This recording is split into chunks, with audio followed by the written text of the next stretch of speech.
My name's Frances Gallagher and I'm Gunditj Tamara. My mother was Ella Violet Winters, but I don't know where she was born. You see, she was stolen from her family and raised by a white woman.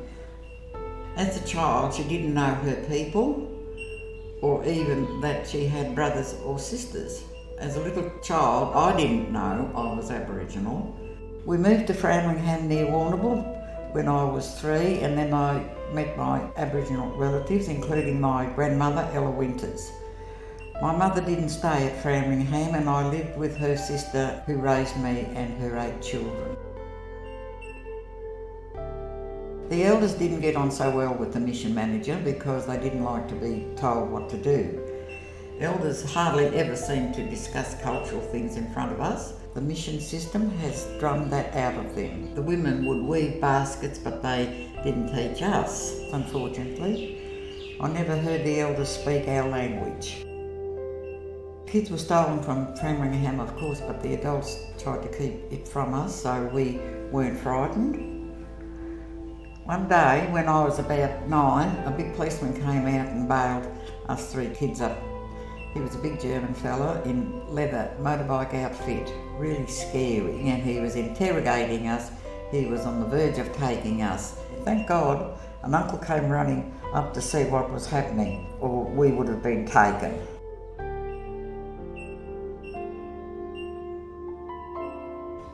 The damage done to Aboriginal people by different government policies over the years will never be healed. You just can't forget things like being stolen. As a child, it's always with you, always. When I was about 16, I moved to Hamilton, where my mother lived, and I started to work in the flax mills. You could feel the racism around the towns back then.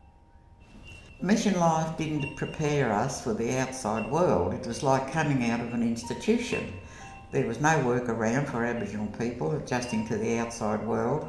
The mission had filled our heads with all Christian shame things. I couldn't go to a doctor because he'd ask me questions and my face would turn scarlet. I felt guilty and shamed. I couldn't go back. I just went to the hospital to have a baby. I had no idea what to expect with the birth.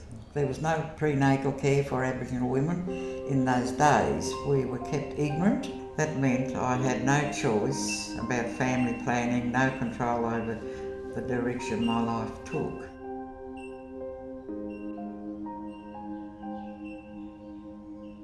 When I came to Melbourne, I worked at Gladys Nichols' hostel. Claire Garrisou was in charge there and she ran the place for many years.